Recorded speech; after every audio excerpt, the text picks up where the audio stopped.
Hello everyone, कैसे हैं आप सब लोग। आई होप आप सब लोग बहुत अच्छे होंगे। आज का ब्लॉग शुरू हो रहा है मॉर्निंग में बच्चों के लिए लंच बनाते टाइम से। बच्चे स्कूल जाने के लिए तैयार हो रहे थे और आजकल क्या है, उनके पेपर चल रहे हैं तो वो जल्दी आ जाते हैं 12 बजे के लगभग।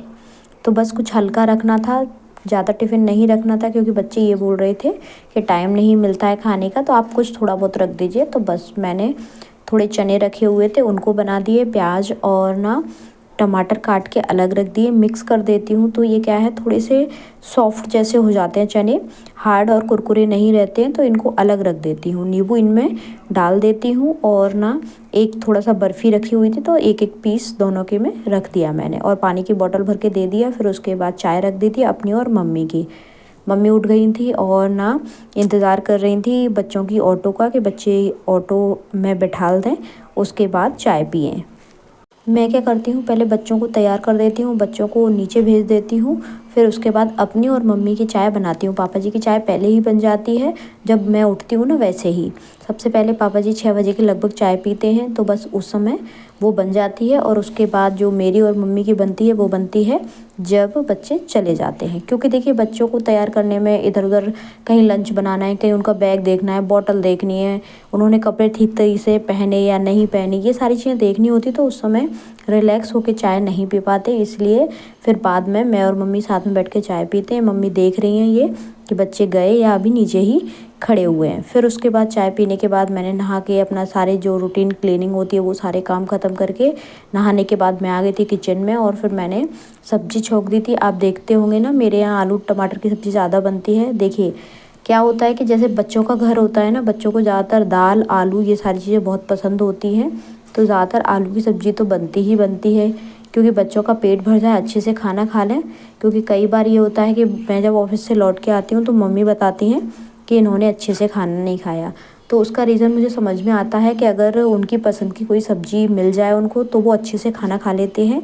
और अगर कुछ 19-20 मिलता है ना, तो खा तो लेते हैं, लेकिन रोटियाँ कम खाते हैं या फिर उस दिन खाना ही नहीं खाते हैं। तो फिर ज़्यादातर यही होता है कि मम्मी यही बोल देती हैं कि इनके लिए दाल या फिर आलू, दोनों में से कोई भी एक चीज़ ज़रूर बना दिया करो। तो कभी आलू मटर बन जाता है, कभी दाल बन जाती है, कभी मूंग की दाल, कभी अरहर की दाल।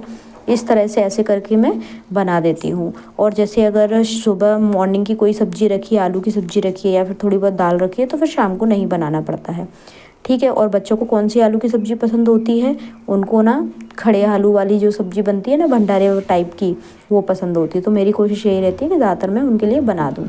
ठीक है। अब ये सारे काम कर रही थी, करते करते 8 बजे के लगभग बज गए थे मुझे। और फिर मैंने सोचा कि ना यहीं पर मैं आटा लगा लेती हूँ और साथ ही साथ रोटियाँ भी बन जाएगी।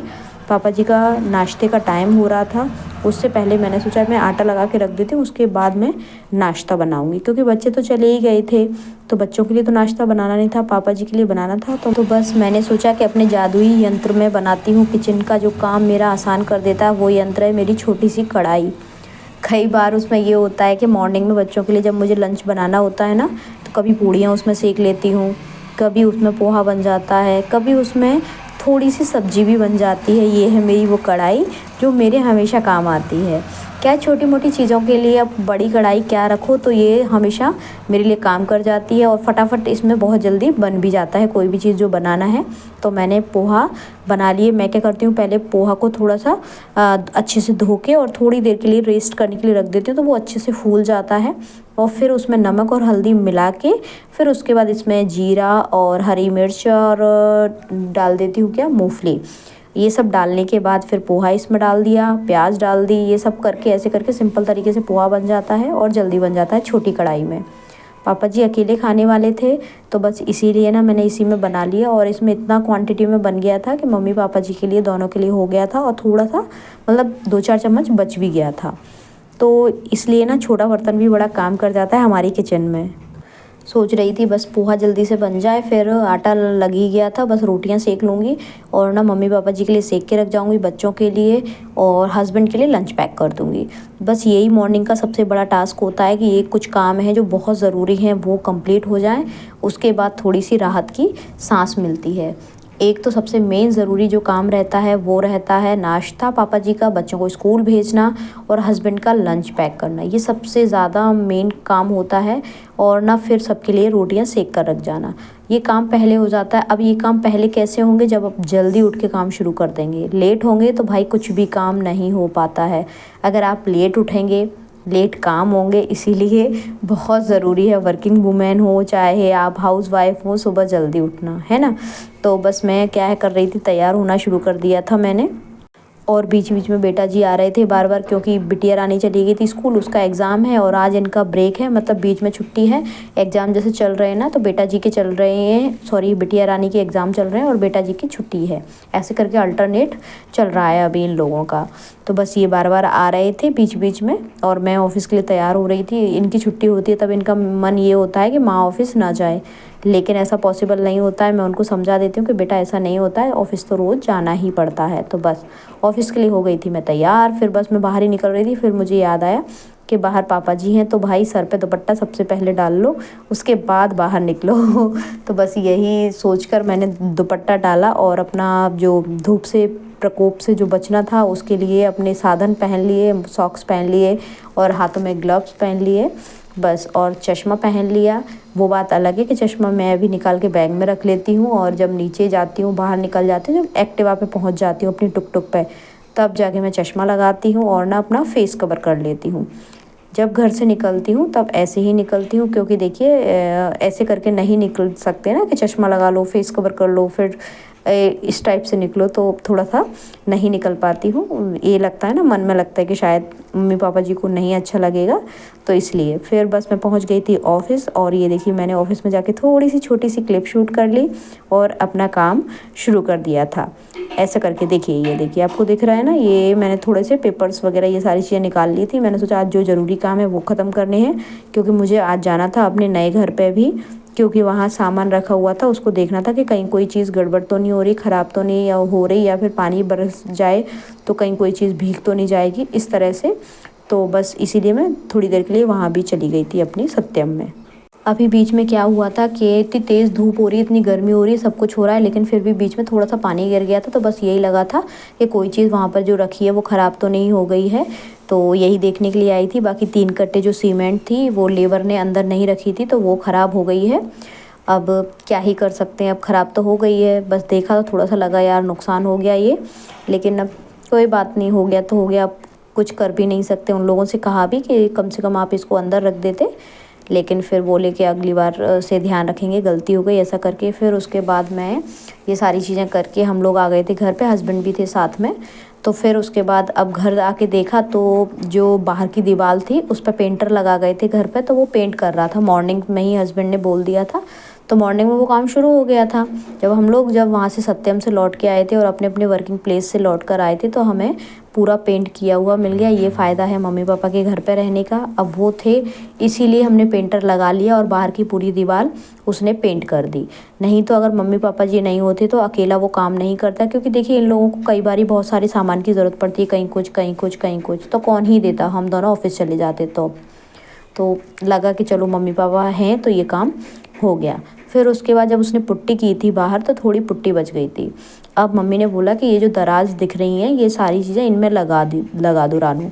तो मैंने कहा चलो ठीक है, लगाते हैं, शुरुआत करते हैं। तो बस ये सारी पुट्टी एक सी करके मम्मी ने रख दी थी, बस लेके मैंने सब जगह लगा दी। और ना जो दरारें जितनी भी होती ना जिनसे पानी जाता है दीवारों पर, या फिर ये देखिए थोड़ा निकल गई थी ये पूरी, तो मैंने सोचा इस पर लगा देती हूँ। मम्मी बताती गई थी कि यहाँ यहाँ ऐसे ऐसे ऐसे ऐसे करके लगा दो, और मैंने पूरी लगा दी थी। इन जो दरारें होती हैं ना उनमें से पानी भी आता है, और ना कहीं जो चींटियाँ होती हैं ना वो भी निकलती हैं यहीं से, दरारों में ही होती हैं। हर दीपावली पे हम लोग इस तरह के ही काम करते थे। छोटे छोटे काम जो होते हैं ना, बारीक काम भी, उन पर भी ध्यान देना होता है। घर और जो रहता है ना, जो भी चीज़ें रहती हैं, जैसे हम व्हीकल का यूज़ करते हैं या फिर जो अपने घर का मेंटेनेंस होता है, वो सारी चीज़ें करनी पड़ती हैं। अगर आप नहीं करते हैं तो देखिए फिर कौन ही करेगा। आपका घर कहीं से निकल रहा है, कोई टाइल निकल रही है या फिर कहीं से क्रैक आ रहे हैं, तो उनका मेंटेनेंस कौन करेगा, आपको ही तो करना पड़ेगा ना। या फिर आप किसी वर्कर को बुला के उससे करवाएं। तो अब ये इतनी छोटी छोटी चीज़ें होती हैं भाई, इसके लिए किसी को क्या ही बुलाया जाएगा। और अगर बुलाएंगे भी तो वो ये कहेगा कि इतने छोटे छोटे काम है, बस कोई बड़ा काम नहीं है, इस छोटे काम के लिए हम क्या ही करें। और दीपावली पे आपको कोई वर्कर मिल जाए इस तरह के काम करने का, तो मुझे तो नहीं लगता कि कोई मिल पाएगा। क्योंकि कई बार हमने कोशिश भी की है, बताते हैं जैसे कि ये ऐसे ऐसे काम होने हैं, तो वो ये बोलते हैं कि ये काम तो हम कर देंगे, जो बड़े बड़े काम है ना वो तो हम कर देंगे, बाकी इन छोटे कामों के लिए देखिए कोई तैयार नहीं होता है। और घर अपना है तो ये सारे काम भी करने पड़ते हैं, अदरवाइज़ आप किस किस चीज़ के लिए कहाँ कहाँ कैसे कैसे परेशान होते रहोगे। अब ये दरारें अगर नहीं फुलफ़िल होती हैं तो चींटियाँ इनमें निकलेंगी, ठीक है, और ना पानी इनमें भरा जाएगा, सीलन आएगी, तो कौन परेशान होगा, हम ही लोग तो परेशान होंगे ना।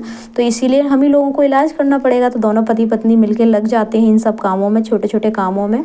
अब जो मेरा सिंक का एरिया था उसमें से थोड़ा थोड़ा पानी ना नीचे टाइल्स पे निकल जाता था, तो वो भी थोड़ी सी उसमें भी मैंने सोचा कि वाइट सीमेंट करके और उसमें भी लगा देती हूँ, तो वो भी एक अच्छा काम हो जाएगा, उसमें से पानी नहीं लीक होगा, नहीं निकलेगा बार बार बार बार। तो देखिए कुछ छोटे छोटे काम खुद से ही कर लेने चाहिए, हर चीज़ के लिए दूसरों पर डिपेंड मत रहा करिए। मैं तो आपको भी यही सलाह देती हूँ, क्योंकि आप हर चीज़ के लिए कहाँ तक भागोगे और कहाँ तक किस किस को ढूंढोगे कि भाई ये काम हमारा कर दो, ये काम हमारा कर दो। और आज के समय में वर्कर का मिलना बड़ा ही मुश्किल काम होता है, और उनसे काम करवाना अपने हिसाब से ये सबसे बड़ा टास्क होता है। मुझे तो बहुत बड़ा टास्क लगता है, क्योंकि मेरा घर बन रहा है ना, तो मुझे पता है कि इन लोगों से काम करवाना कितना हार्ड एंड फास्ट वाला जो टास्क होता है ना वो होता है। क्योंकि देखिए कोई भी व्यक्ति हो, जैसा हम अपने घर के लिए अपने लिए काम करते हैं वैसा कोई भी नहीं करता। आज हम दूसरों से छोड़िए, अपने से खुद से ही सोचिए, जिस तरह से जितने प्यार से और जितनी मतलब बिल्कुल ईमानदारी से हम अपने घर के लिए काम करेंगे, क्या दूसरी जगह करेंगे या फिर दूसरे के लिए करेंगे? नहीं ना। तो फिर कैसे हम उम्मीद कर सकते हैं कि दूसरा व्यक्ति जिसको हम पैसे दे रहे हैं वो उतनी, देखिए उतने जितने आपने उसको पैसे दिए उसका तो वो काम करेगा, ऐसा नहीं है कि वो उतने पैसे का काम नहीं करेगा। लेकिन अगर आप ये सोचें कि वो ये सोच के करे कि अरे ये काम छूट रहा है, चलो इसको भी कर देता हूँ, अरे ये काम बहुत बारीक है, उसको ये लगेगा ना इस बारीक काम में मैं अपना 4 घंटा लगाऊंगा, 1 घंटा लगाऊंगा, इससे अच्छा तो मैं कोई बड़ा काम कर लूँगा, उसकी भी गलती नहीं है ना। तो इसीलिए छोटे छोटे जो काम होते हैं वो हमको ही करने होते हैं। ये सारे काम करने के बाद फिर मैंने जो बर्तन धो के पहले रख गई थी, तो मैंने उनको बस जो टिफ़िन थे वो अलग बास्केट में रखती हूँ, तो बस उसमें जमा दिए। और बाकी मैंने सोचा जगह हो जाए इस पर तब मैं खाना बनाने की प्रोसेस शुरू करूँगी, अदरवाइज़ इस पर जगह ही नहीं होगी काउंटर टॉप पे, तो मैं कैसे काम कर पाऊँगी। अभी मैं आप लोगों को एक चीज़ बताती हूँ। अभी पता है क्या हो रहा है कि ना ब्लॉग ऐसे बन रहे हैं कि बिल्कुल सर्वाइवल मोड पे, इतनी ज़्यादा मतलब बिज़ी हूँ इस समय, मैं आपको क्या ही बताऊँ कि ना ये लगता है कि ब्लॉग बन भी पाएगा आज कि नहीं बन पाएगा, आज मतलब आप लोगों के पास पहुँच पाएगा कि नहीं पहुँच पाएगा। कई बार मुझे लगता है और कई बार डिले भी एक आध बार हो जाता है, लेकिन मेरी, क्योंकि देखिए अगर आप ब्लॉगिंग करते हैं तो आपका टाइम का पंक्चुअल होना बहुत ज़्यादा ज़रूरी होता है।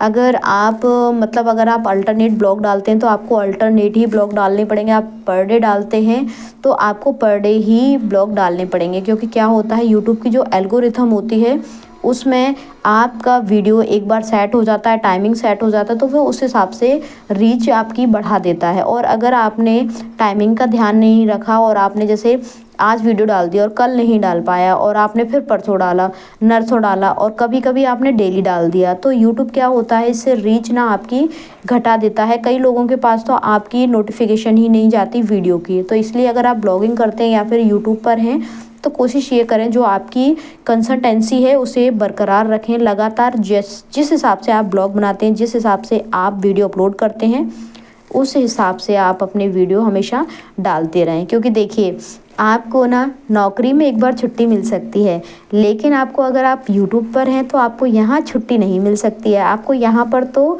जिस हिसाब से आपने रूटीन बनाया है आपको उसी हिसाब से काम करना पड़ेगा। इस समय तो ये हो रहा है कि अगर आप एक वीडियो और एक शॉर्ट डालते हैं डेली तब आपका रीच अपडेट रहेगा और ना काफ़ी लोगों के पास आपका वीडियो जाएगा। अदरवाइज़ यूट्यूब बहुत ज़्यादा अभी स्ट्रिक्ट हो गया है, पहले जैसा नहीं रहा कि आपने कुछ भी डाल दिया और चल गया। आपको क्वालिटी कंटेंट देना ही पड़ेगा, फिर चाहे वो ब्लॉगिंग में हो या फिर कोई और थीम हो या फिर कोई और नीश जो भी रहती है वो। तो आपको ना बस इस चीज़ का थोड़ा सा मैंने ये चीज़ नोटिस की है कि ऐसा होता है, इसलिए मैंने आपके साथ शेयर कर दिया।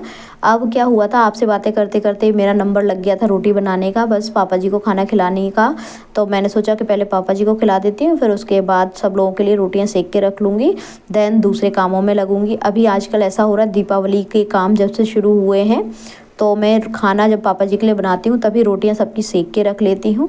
अदरवाइज़ पहले जब काम नहीं था इतना, तब मैं हस्बैंड के लिए तुरंत के तुरंत रोटियां सेकती थी 9 बजे के लगभग। तो ऐसा हो जाता था, जब से काम शुरू हुआ है, जब से पापा जी के लिए बनती हैं तभी मैं सेक लेती हूँ लगभग वही 9:30 बजे के समथिंग। तो वैसे भी बज ही जाता है सारा काम निपटाते निपटाते, कभी कभी 10 10:30 भी बज रहा है आजकल। तो ऐसा लग रहा है कि दीपावली के काम वाकई में बहुत थका देने वाले होते हैं, लेकिन वो काम करने के बाद हमको एक सुकून भी मिलता है कि चलो आज ये साफ़ हो गया, आज हमारे घर से इतना डिक्लटर जो था वो निकल गया, पूरा डिक्लटर हमने घर कर दिया, साफ़ कर दिया पूरा अपना घर।